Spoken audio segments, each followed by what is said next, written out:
What are you doing, Jewish state? What the hell are you doing? We're releasing these people, these murderers, and they will be future murderers. That is a statistical fact. There's certain ways to succeed in the Middle East, and the most basic way is you have to get respect. And the way you get respect is acting clearly, forthrightly, asserting your claim, and push back on people that want to hate you. We're a people that have been persecuted for 2,000 years, and now we're supposed to defend ourselves. And that's the rules of the Middle East. Like, where's the rage? Where's the hate? You gotta hate evil. There's a mitzvah in the Torah. Ohavei Hashem sin'u ra. Lovers of Hashem should hate evil. We should hate Hamas. What's Israel's greatest success? I thought to myself, bringing the Jewish people back home, allowing Jews to survive, to thrive, and to allow Yiddishkeit, Judaism, to survive and thrive. That's the greatest success. All right, folks, Yishai Fleischer here, driving in Jerusalem on the way to Judea. And it's really the greatest honor and privilege to be part of the rebirth of the land of Israel and the Jewish people coming back, being ingathered to this holy city. Right now, I'm on the road and I'm thinking about merging. And merging is not something we do so well here in Israel. But that's because we're emerging from 2,000 years of exile and only now merging with our brothers and sisters here in this good land. And there's a lot of challenges and tensions involved in that, including this 2-year war, which we just fought and are on some kind of break, getting ready to fight it again. Well, we'll find out soon enough. About 9 months ago, I sat down with Sruli Fruchter of 1840, the 1840 podcast. They're asking 18 questions of 40 thinkers, and I was honored to be chosen to be one of the people that could put out my thoughts and my opinions for the future of Israel and the challenges that we face, including such challenges as what are we supposed to do with the non-Jewish minorities in our land? Are they supposed to get total equality or less than that? Is having a Jewish ethnic national state an all right thing? Is that okay? Or is that somehow immoral? Is that apartheid? So these questions were posed to me by Sruli Fruchter at 1840, and I wanted to show you a truncated version, an edited version of that long and important discussion. Keep in mind, though, that this discussion was done 9 months ago during the war, during the height of the war, and now we're in a different period. But I'd love to hear from you. Let me know if you think that my predictions and my prognostications were right with the help of God. Check it out. Let me know. Don't forget to write comments below, like, subscribe, comment, join us at Yishai Fleischer TV and support us through fightforisrael.org or buymeacoffee.com/Yishai. Here's my discussion with 1840. Looking forward to hearing your thoughts. Hi, everybody. I'm Yishai Fleischer. I'm the international spokesman for the Jewish community of Hebron, and I try to get out there to the world and push Israel's narrative. And this is 18 questions of 40 Israeli thinkers from 1840. So we'll begin where we always do. As an Israeli and as a Jew, how are you feeling at this moment in Israeli history? So, it's the best of times and the worst of times. It is the best of times, but it is frustrating that we're not as fast as we could be to ensure Jewish safety. Why frustrated? Because I don't want to see Jews being killed. And I think that we just don't act in a way that makes Middle East sense. Can you say more about that? Well, the Middle East has certain rules. There's certain ways to succeed in the Middle East. And the most basic way is you have to get respect. And the way you get respect is acting clearly, forthrightly, asserting your claim, and push back on people that want to hate you. And so if there's people who are jihadists in your land, even by the rules of the Middle East, not to mention the rules of the Torah, not to mention the rules of common sense, you got to get rid of them. You got to push them out. You can't allow people that hate you and plan to destroy you to live amongst you, not to mention be the doctors in your hospital or the drivers of your buses. Every single day when I think of my kids going on a bus, a terror goes through me, which is exactly what they want, and that some Arab bus driver who may have jihadist inclinations in his heart is going to just, take the bus off the road.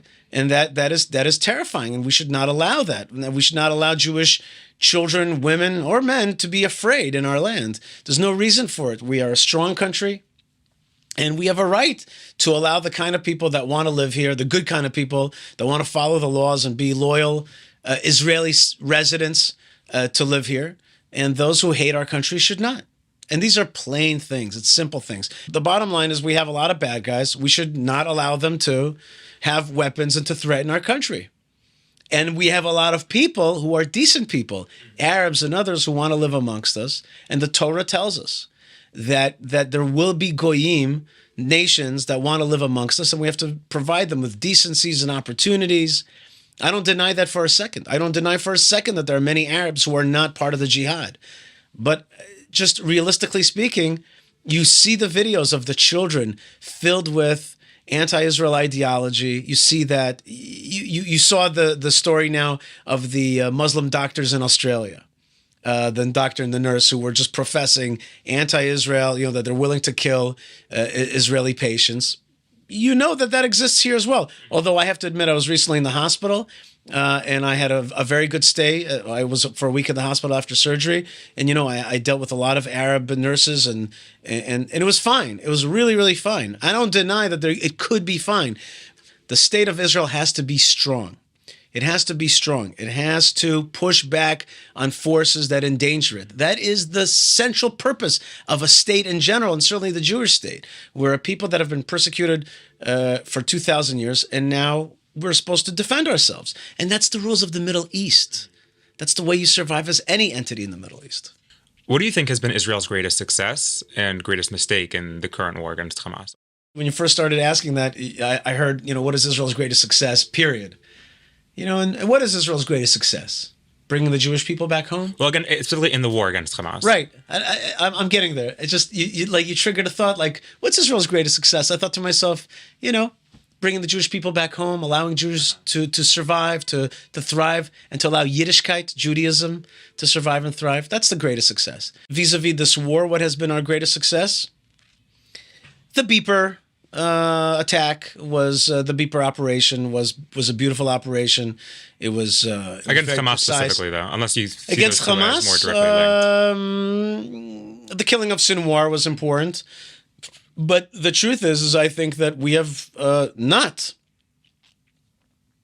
been as successful against Hamas as we should have been. So I can't really count it as a great success. I count it actually as, so far, a loss and not a victory. What's a loss? And it's a loss that we have after 500 days of war, we have not destroyed the Hamas, and that they're able to parade in Gaza with their jeeps and their guns and to toy with our hostages. We have not been able to release the hostages in a military campaign. Instead, we've given them their prisoners, their murderers. So to me, there has not been a great success against Hamas. The very fact that they're around is exactly a proof that that has not been a success. I say this because I just look at things objectively. I'm not always trying to look at things like, to pat ourselves on the shoulder. I think that we should have eliminated Hamas. Moreover, I think that Israel should have made it clear that it will now control the Gaza Strip. And it never made that clear. And in fact, it never really did control the Gaza Strip properly. That's our land, our ancestral land, our biblical land, our historical land. We controlled it till 2005. We're the only ones that can govern it. We're the only ones. Nobody else can govern it effectively. And sadly, we haven't done that. Now the Trump plan has come out. Even that, I would take over the current jihadist control of Gaza. But it's slow. And they're really, October 7th was your right to act carte blanche. You can do whatever you want. Do whatever you want. Take care of business. You have Israeli public is with you. The world is with you. And even if they're not with you, it is a justification to act unilaterally. What would you have wanted to happen? I think, for me, it's really clear. It's really simple. The first thing is, as the rules of war, you first turn off the water, the electricity, the fuel, and certainly the so-called humanitarian aid, the food that came into Gaza. You just stop that. You stop that. You make it into a siege. Siege is, by the way, legal in international law. You besiege that place. Move out all the civilians that want out, find them a way out. And then whoever's left as a combatant, fight them, liberate our hostages by use of force, not by use of diplomacy. Isn't that arguably how Israel orchestrated the military campaign, by trying to clear out civilians in Gaza and then... We did not clear out civilians out of Gaza not totally. entirely, but in certain areas. We kept moving them around inside. We allowed tons of food to flow in. That food fed the Hamas and also empowered them vis-a-vis the population. And we did not use overwhelming force to get our hostages back. Do you feel like Netanyahu failed you? Absolutely. On the one hand, I think that he's a great statesman, and I think that he's a great leader, and I have no doubt that one day his face will be on our money. But on the other hand, he voted for the 2005 disengagement, which we left our own land and gave it over to the PA, and then Hamas took it over. Then he channeled funding from Qatar to Hamas, we know that, then allowed them to build up a military infrastructure underneath our nose, and then released 1,000 of their prisoners that we held in our prisons. For one Gilad Shalit, those prisoners became the leaders of the October 7th massacre. So yeah, very much so. Like, that's a fail. And not a lot of people, the position that I'm taking is not very popular to say on this kind of forum, but that's the truth, I think. And then this 500-day war that was not a war to vanquish our enemies and to take Gaza over and to say, I've made a mistake, and to destroy the bad guys and make sure that they're not around anymore. In the meantime, they are parading our hostages, which they were able to keep successfully from us, parading them around on the world stage with cameras and guns and Toyotas. Yeah, that's a fail. And I think that seeing any other way is just trying to pat ourselves on the back and to feel good. Like the other day, they released these murderers, these people that murdered like 40 Israelis. They released them, but they released them with sweatshirts that said "Lo nishkach, lo nislach." They released them with these sweatshirts saying, "We will not forget, we will not forget, we will not forgive." And people were like, "Wow, Israel really showed them. What a joke! What an absolute joke! You released murderers of Jews back into society, and then you think you won a point because you made them wear a sweatshirt? It's childish. It's babyish, and it's certainly it's like this kind of like uber Westernism. Instead of realizing where you live, you don't let people who murdered 40 Jews out. Why don't you let Eichmann out? Like, what is this about? What is this about? So yeah, absolutely. And I despise the weakness. But the other hand, I'm a religious person. I believe in God. I believe in God. I believe in Torah. I believe in the process of Hashem. And I see that many of the families of the hostages are putting on tefillin and keeping Shabbos. There's beauty that comes out through this. And I see a lot of change in Israeli society, positive change. So there are many good things, there are many good vectors, but there are some vectors of weakness, which I just abhor. And it happens to be, I'm also a Russian Jew. My parents are Russian Jews. And I don't like this whole, get the world to see our pain. I don't need the world to see our pain. I don't need the world to understand how bad the other side is. I don't need to get a lot of what's the word I'm looking for? Sympathy. I don't need sympathy. I don't need that. Somebody's trying to attack my people, we destroy them. Be ruthless against people who are ruthless against you. Like, you end up being merciful to the wicked. So I don't like this whole the whole time that we live in. I don't like the whole hostages dialogue. Like we're all watching them. They come out. They're embracing the families, and we've become these people that we watch a soap opera trying to the hostage. What about all the soldiers that fell? What about all the soldiers that lost arms and limbs? Well, what about all the hostages that didn't come out? Where's all that? Where's the rage? Where's the hate? You got to hate evil. There's a mitzvah in the Torah. Ohavei Hashem sin'u ra.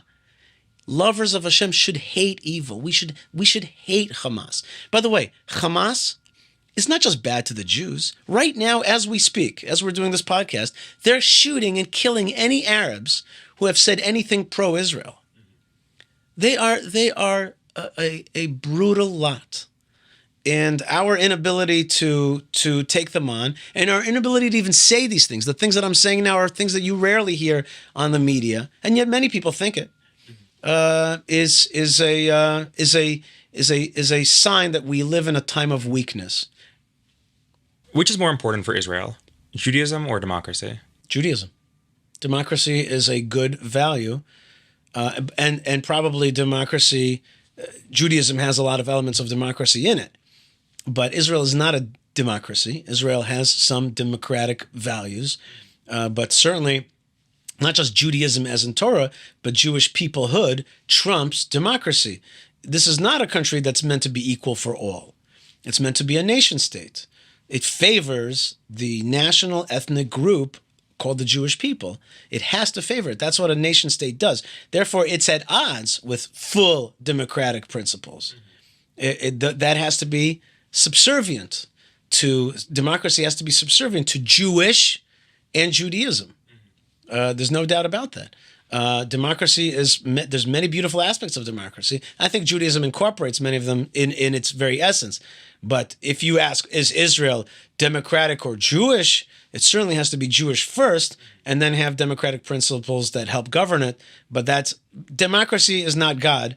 Moreover, democracy by its very root is a Greek word. This is not a Greek country. This is a Jewish country. Should Israel treat its Jewish and non-Jewish citizens the same? What do you mean by the same? However you would answer, you can qualify as you like. It has to treat them with honor and dignity and give them upward mobility and opportunity. But to say that it has to give them full equality is not correct. You cannot give non-Jews full equality to govern the affairs of this state in the same way, or else they will take it to a different... What would that mean practically? It means practically that I prefer to see that non-Jews would have residency in this land, or some kind of limited voting, means that they could vote, but they would only have, let's say there's 120 Knesset members, they would have 3. Constitutionally limited. They would have some representation, but they cannot govern and decide if the army is going to be kosher or not kosher.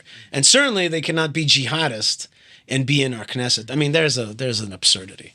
There's an absurdity. No democracy in the world has haters of the country within their Knesset, yet we have, because we're, more democratic than the Pope, or I don't know what, we're more Catholic than the Pope, that we allow jihadists to be inside of our Knesset. So I would say it's not just a rational way of thinking, it's also a Torah way of thinking. The Torah tells you, yes, there is going to be Ger Toshav. And Ger Toshav being the biblical category. Ger Toshav is literally translated as resident alien. That's an American. When I lived in America, at some point I was a resident alien. I became a citizen. But that's America. America's a full democracy for anybody that lives there. Would critics be incorrect in saying that you want non-Jews in Israel to be second-class citizens? I don't want them to be citizens. I want them to be residents. And the word second-class citizen is a purposefully derogatory phrase. It's purposefully negative to try to show you as being, but as being, not caring about other humans and not caring about equality. But the fact is, the Jewish people, this is a reservation. This is an Indian reservation. It's a small enclave in the Middle East, surrounded by Arabs who have no concept of equality whatsoever. And that, by the way, what I'm saying now, the issue of equality, that is an issue that's completely Western. It's a Western concept. It's not a Middle Eastern concept. No Arab around here thinks about equality. So not to be provocative, but... You can be provocative. It's your show. I try not to be provocative. It's your show. Also, not to be provocative is just to be provocative. It's a proviso. It's a preface that probably the question may come off that way, but that's not my intention or desire. Go ahead, but Sruli. What you seem to be describing is what many critics of Israel say when they say that Israel is an apartheid state, and that, the vocal large majority of, let's say vast majority of pro-Israel voices say that's not true. Israel's a democracy, equal rights, it's a Jewish and democratic state. But you seem to not be using the A word, if we may, but essentially saying that you want a nice apartheid, that where there is two different systems for Jews and non-Jews. And that doesn't necessarily mean that non-Jews won't have nice houses or get certain privileges and have obligations and however you want to frame that. But it does seem to be leaning into that. Is that a characterization that you think is correct or incorrect? And if so, why? I think that my colleagues in the Hasbara world, they fall into traps too easily. They think that the way that you deal with criticism is by being like, no, no, no, no, no, no, we're nothing like you're describing. Instead of being like, actually, let's look into what you're saying and make it clear what we're actually offering. And So you're not saying no. I'm not saying no, but I'm also saying, first thing is, what you're saying is hyper Western. It makes it look like there's only two things in this world: radical equality or apartheid.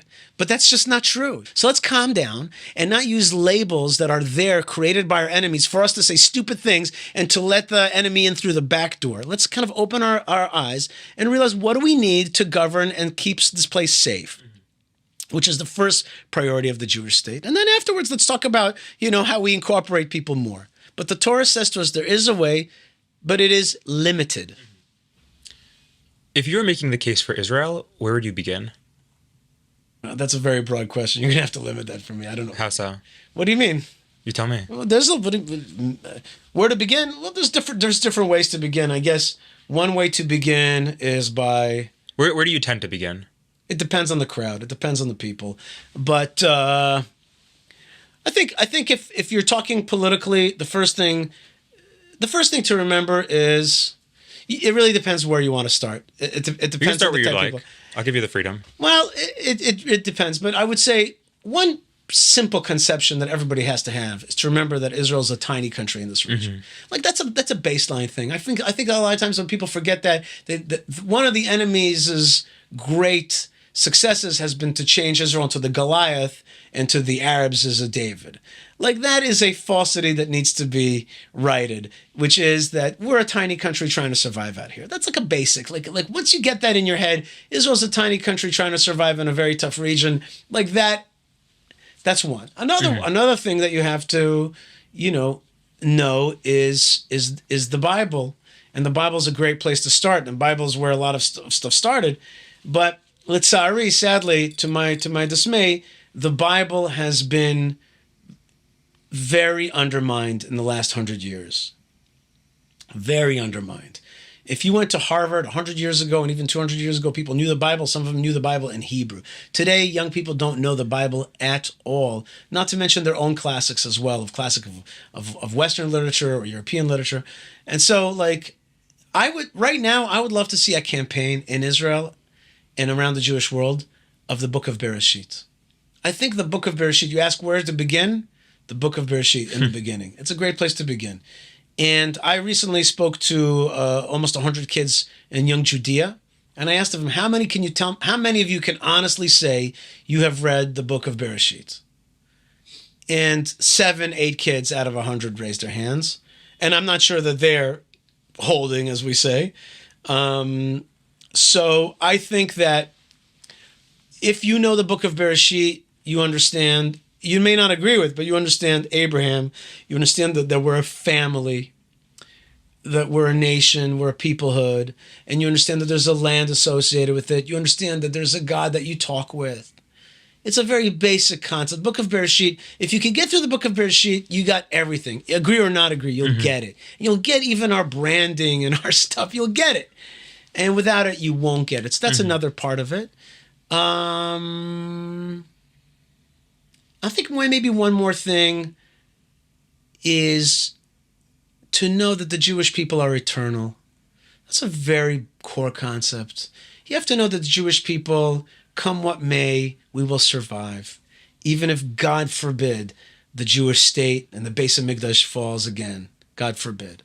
I don't believe it will. But we have to know that Am Yisrael continues. We are linked up with God. And one thing that I would recommend outside of the Book of Bereshit, that famous passage by Mark Twain about the Jewish people, about how they endure throughout time. What is their secret? That they have seen all other great empires come and go. That should be basic reading. Every kid should know that. Every kid should know that. They should know that Am Yisrael is eternal and that it's a mystery and that there's only one way to explain it. So I would say those 3 things. The eternity of the Jewish people, the Book of Bereshit is key to having basic conceptions, and remembering on the political level that at the end we're a small people trying to survive in a tough region. Should all Israelis serve in the army? I have a very thought out answer for that, and here's the answer. Okay, all I mean to say is this is not off the cuff. This has been thought out a lot, and here's my answer, as opposed to some of my colleagues. My answer is simple. Every Israeli should serve for 2 years. Every Israeli. Girls, boys, Ashkenazim, Sfaradim, Chilonim, Datiim, Aravim, Druzim, Cherkesim, whoever you are, all the various groups that we have in Israel should serve for 2 years. But what does service mean? It could mean a very broad thing. It could mean national service. I would broaden the national service concept much bigger. And so, you're a Haredi, you want to teach Yiddish, so there's a Yiddish Amuta 501, non-for-profit company. Great, work there. They have a right to 2 boys every year in their organization to have national service because they're a non-for-profit. Fine. You want to go to Zaka, Mada, police, firefighting? Fine. You're an Arab? You want to teach Arabic? Fine. You want to help with kindergartens? Fine. I don't care. But you will come out with a card that says, I served my 2 years. Now, the Army has preference. It will pay more money. It will give you more kavod. And if you're going to be in a special unit, you got to sign in for a 3rd year, 4th year. Fine, you sign. That's your department. We will incentivize the Army. But you don't want to do the Army, that's fine. But you will have to serve for 2 years. There is no super citizenship like the Arabs have today. There is no super citizenship where you get everything but no obligations. You're going to have to serve for 2 years. Everybody, equalize it. Is there some people that will learn Torah? Absolutely. Learning Torah is a high value. So there'll be a certain amount, 20,000 people who learn Torah, but they'll get that card. I served because I did that great and important job of continuing the learning Torah for our country. I got no problem with that. I believe that there should be people learning Torah all the time. But everybody's got to get under some kind of rubric. Now, here's the key, though. It's got to be in the branding that people like. The ultra-Orthodox like their branding. They like their branding. They don't like the Zionist branding. They don't like that brand. They don't like blue and white. They don't want that. They want their media, their fonts, their way. Give it to them. Give it to them in their way. Let them feel like they're the bosses of that thing. But everybody will come out serving, doing a national service, and there will be no exceptions. And this way, you've gotten rid of all these fights. Everybody's got these deals. Everybody's got these side deals. No more side deals. Just equalize it. Make it simple for people to understand. Just decide what kind of national service you're going to do. You want to do the Army? Gesundheit. We're going to be very happy. And we'll pay you more. You want to go 3 years? Go for 3 years. But the baseline will be equal for everybody. Can questioning the actions of Israel's government and army, even in the context of this war, can that be considered a valid form of love and patriotism? Well, I think we've done that on this podcast so far, right? I've made some claims that that there are things that the state of Israel does that I'm not happy with. Could be done better. I mean, we come from America, where that democratic principle of challenging your country is considered patriotism. I am a patriot. I am a, as we say, saruf. I am, patriot through and through. But I will not also at the same time, therefore, make kosher all kinds of ridiculous actions that are not kosher. And I'll call them out as a patriot. But I'm not an Israel hater. You know it when you see it. Mm-hmm. Where does it come from? What's the source of that critique? You'll have people that critique Israel feigning patriotism, but in fact, they are Israel shrinkers and Israel destroyers. Mm-hmm. They just feign that they are, that they're Zionists or that they're pro-Israel, whatever it is. I'm pro-Israel, but I'm really, but really they're really trying to shrink and destroy Israel and undermine its people and its army, etc. So I don't come from that. But to answer your question directly, sure, you have every right to continue to help steer the country in the right direction. What do you think is the most legitimate criticism leveled against Israel today? I think that the real criticisms are barely leveled and the fake ones are constantly leveled. The biggest criticism should be that we've done a great disservice to the Arabs and to the Jews by creating the Palestinian Authority and paying these terrorists money. And these men, these people, these bullies, these thugs, they do the most harm and evil to Arabs. So by creating the Palestinian Authority, we gave away our land. We empowered jihadists. We empowered people who subjugate their own people. We've done a great evil. That is an evil, and that should be rectified. And that evil is against. That evil has taught the world jihadism and terrorism, and has, when we allow them to build up those terror tunnels, and I barely hear that. I barely hear a critique being like, "What the hell happened? How did you allow your enemies to, under your nose, build up a military infrastructure to attack you?" Like, October the 7th is just a manifestation of that awful failure. And it could happen in Judea and Samaria as well. It could happen in the north as well. It could happen in the south as well. So we've allowed our enemies and people, detractors of our country, to really have built up a serious infrastructure and then a global consciousness.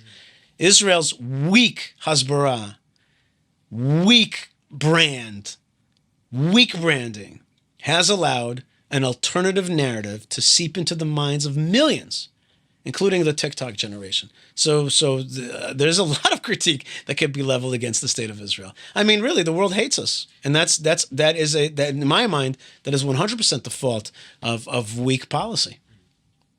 Do you think peace between Israelis and Palestinians will happen within your lifetime? Absolutely. It could have happened a long time ago. I think the Abraham Accords is already the beginning of that. What do you mean a long time ago?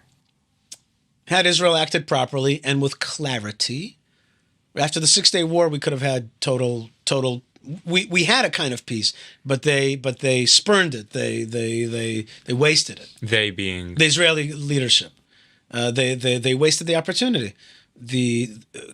First thing is I must say that the word Palestinians, I say in quotes, that is a created identity, more like a sports team that I am a fan of. There is no historical Palestine. It never existed. There is no group of people called Palestinians, except for a group of people now that self-identify as being part of a team called Palestine, which is really an anti-Israel brand and narrative.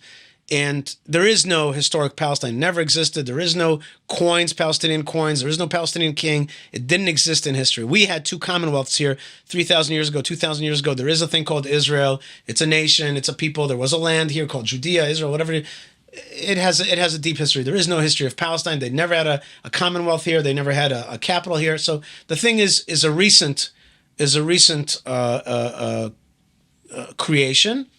It is mostly an anti-Israel brand. I don't deny that there are people who self-identify as Palestinians today. There is a group of people who would call themselves that. But I would liken them more to people who follow a sports team. You know what I mean? And not in a national sense. They're now part of this team. Will there be peace with these people? Absolutely. If you would give them clarity. What do you think it takes? It takes clarity. Clarity means I will tell you what is legal and what is illegal, how you can matriculate and live in a Jewish state. How do you do it? You have to follow the laws, respect the laws. You have to have the flag of Israel in your village. Okay, you have to have a muhtar that we can, head of a tribe that we can talk with. You have to make sure that you have to understand that if jihadism comes out of your village will be exiled. You said that so lightly. Like you wrote an article. That was I had a published article in the New York Times. Yeah. Of which later on there was an article about how they fought in the newsroom, in the opinion. Oh, I hadn't seen that about article. Just how it was an article about a few different things that they fought over, but one of them was over that article and how it was hard for them to publish it, but they published it. Yeah. I hold it in such high regard. In my mind, it's like it's pasha. But what's that? No, I was joking. I said I hold it in such high regard. I didn't even take it as such a. It's a big deal. No, it is a big deal for them to let something like that through. And so I was curious if you see, because I don't remember the article by heart, and I'm sure you've written many things, so you may not remember it by heart either. It does seem as if. Oh, you do remember? Okay, yeah, I assume so. It was about 5 alternatives to the two-state solution. Yeah, so what I am curious about is if you feel as if, or if you think that your view, if you would have changed anything that you've written at that point, given everything that's happened in the last 7 years. Because it does seem as if, and it could be that you changed your tone a little bit for the audience and curating it for the New York Times, but it does seem as if there's a different attitude you feel toward what the next steps in peace or in that messianic process is. Do you think I'm right or wrong? You tell me. Yeah, no, I think that I don't know. I don't. Look, I'm older now. No, I'm not. One second. I'm not saying that's right or wrong. I'm making an observation and asking a question. I'm older now. I'm raising 3 children. I had a big surgery recently, which was also a spiritual, physical experience. You know what I mean? A life experience. Oh wow. There was this war. I was in the army. I was called back into reserve duty. But the basic ideas about how to deal with Israel have not really changed. Mm-hmm. So really, the truth is, vis-a-vis that article, I have it on my wall. I offered up, and I still offer up, that Israel controls Judea and Samaria and other lands, Gaza, whatever it is. I hope the Sinai as well one day. And it asserts sovereignty over these places, gives residency to people and gives them a decent life, fights jihadism and lives and has an Abraham Accords relationship with the Arabs around us. It's all so simple. It's really not tricky. All you have to do is want to govern. Lishlot. That's all you have to do. And if you do that, it's fine. You root out jihadism, which is not hard. It's not hard.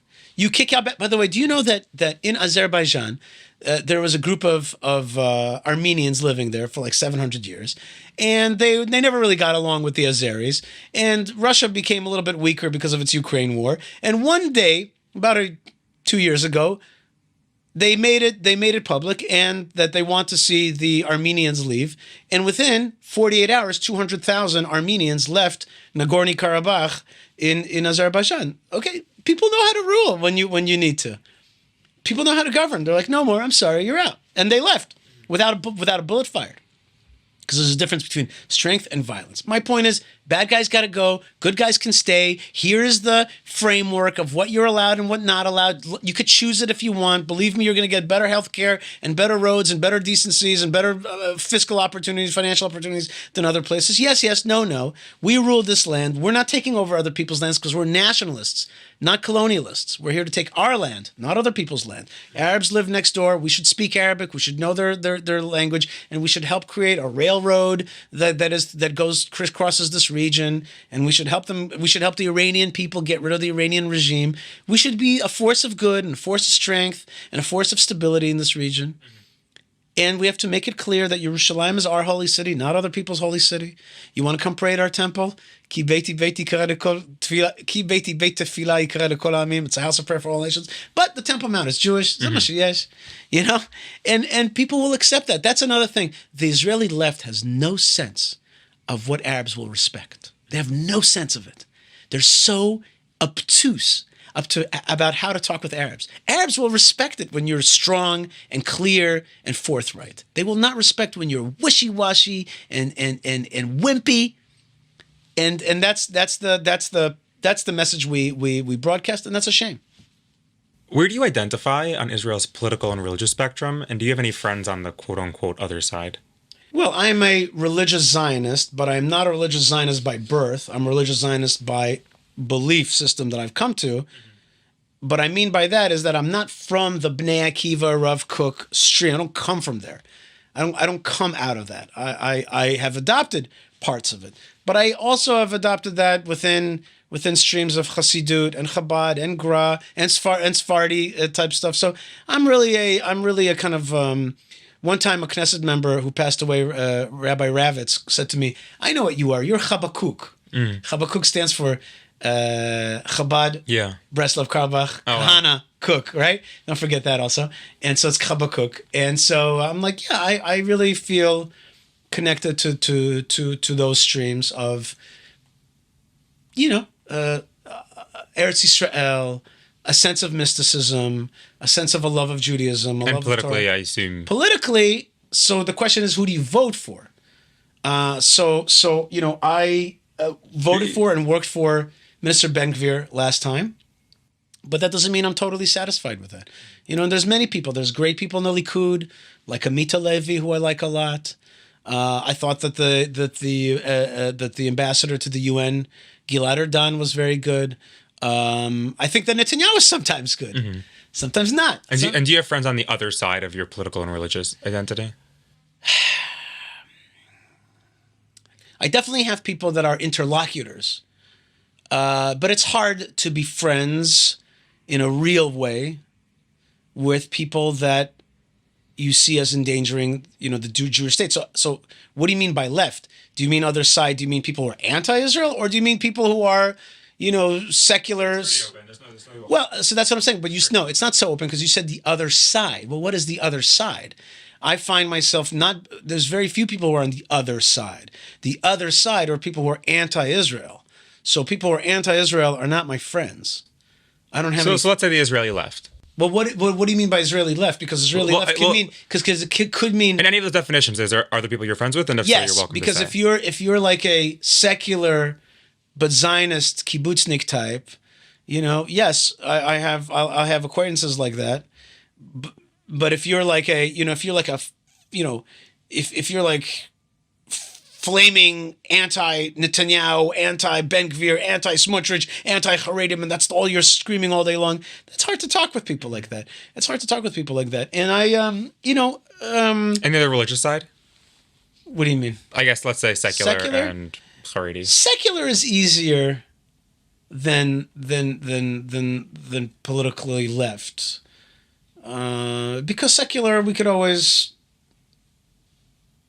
I find that God is invisible, and that it's not always easy for everybody to get on the same page. But giving away your land to your enemies, that's just stupid. So therefore, like it's harder to deal with somebody who believes those kind of things. God is like, let's talk about it, and maybe that secular person will put on tefillin or this and that. You know what I mean? Like, the truth of the matter is that human beings, and certainly Jews, are a big spectrum. I am a fun person to be with. I speak with Arabs all the time. I have a good and easy rapport with Arabs. I naturally have an affinity for Middle East people. We have a certain language and a certain cadence that we can communicate on. And the same thing with the average person that you're going to meet in Israel. Israelis are great folks. The people of this country are gold. But is it easier to talk with somebody who shares with you Parshat Shavua and the Daf Yomi and a love of this land than somebody's going to talk with you about sports and about, the latest TV show or something like that? I don't have a great frame of reference for those other things. Yeah. So it's easier for me to deal with people who have what I have to share with. But look, the bottom line is we have a mitzvah of Ahavat Israel. We have a mitzvah to love fellow Jews. And I think that's also true about humanity. We have a mitzvah really to be a Mamlechet Kohanim v'Goy Kadosh. We're meant to be an emissary and a minister onto peoples of this world to bring them closer. So my job isn't to try to find differences. When I meet people, I don't try to find a way how I could argue with them and disagree with them. I try to find common ground. And there are millions, if not billions, of people who could love Israel and be part of this great story. So for our last question, after was this actually 18 questions? There are a lot of follow-ups. Hopefully people don't always... so it's 18. It's a Jewish 18. Yeah. It's 18 it used to be a strict 18, and everyone said we want more follow-ups. So now those are like the fine print. 18 headings. Okay. And is it really 40 guys? 40 men and women? Yeah. 40 things? You're 38. I can't believe 10 more after you. you. Thank you. Thank you very much. So for our last question, do you have more... Last full question? Full question. Okay. Maybe a follow-up, depending on how you answer. Okay. Do you have more hope or fear for Israel and the Jewish people? Oh, gosh, my whole life is full of hope. My whole entity is full of hope, but it's also a love of action, and a love of action, I guess, springs from hope. Yeah, I am ridiculously hopeful. I am unreasonably hopeful. I want to tell you again, I live in Gush Etzion, in Judea, south of here, and I came into Yerushalayim to film with you today, and I'm telling you, I'm living here 22 years. I was born here.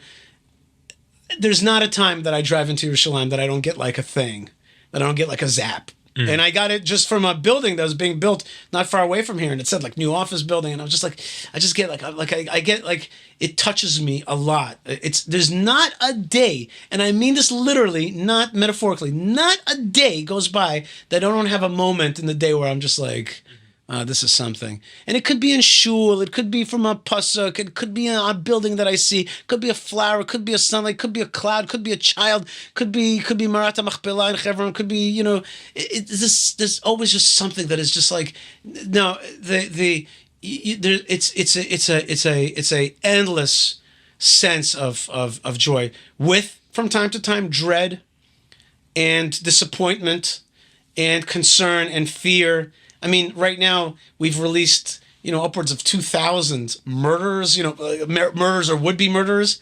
I mean, what are you doing, Jewish state? What the hell are you doing?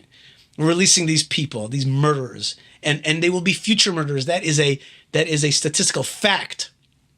And I have children, and I have a wife, and I have myself, and I have my friends, and I, do I dread, am I out there, with tremendous hope, but also with a gun on my side and with a Shema Yisrael to protect the children? Yeah, definitely. But is it a sense that this is something great?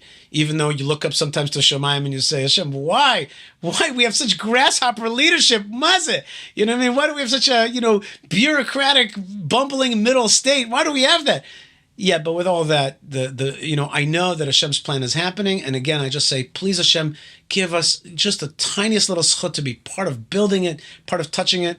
And I help buy tractors for hilltops. I help, Chevron. We have a project of the tomb of Ruth and Yishai, which I've spearheaded the renovation of the last 3 years, just to see something become beautiful. Just when somebody tells me that they're going to fix their garden in Eretz Yisrael, I'm like, you are doing such a mitzvah. Yishuv ha'aretz, what a zchut. It's just, what a merit to be part of it. When somebody gives me, I'm also a fundraiser, somebody gives me $180, $1,800, $18,000. I'm like, you don't know what you just did. We're building the land of Israel in your zchut, in your merit. You're so lucky. So I am absurdly hopeful, and I think Hashem is absurdly hopeful. I think Avram is absurdly hopeful. I think David HaMelech is absurdly hopeful. I think Reish Lakish is absurdly hopeful. I think that Rav Mordechai Eliyahu is absurdly hopeful. I think Rav Shmuel Eliyahu is absurdly hopeful, and on and on and on. And there are great people in this generation, and we have the greatest merit to be part of it. All right, folks, Yishai Fleischer here, and that was my discussion with 1840, 18 questions for 40 thinkers, conducted by Sruli Fruchter. Let me know what you think by writing in the comments below, and don't forget to be part of the fight at fightforisrael.org, where we beautify the land of Israel, renovate holy places, get tractors for farmers, and also you can subscribe, comment on our Yishai Fleischer TV YouTube page and our other social media, and also buymeacoffee.com/Yishai. God bless you folks wherever you are. Let's keep building that Jewish state. Let's not be embarrassed. Let's be proud, because we are indeed in a great time that God has given us, and we got to give it our maximum. God bless you wherever you are, and shalom.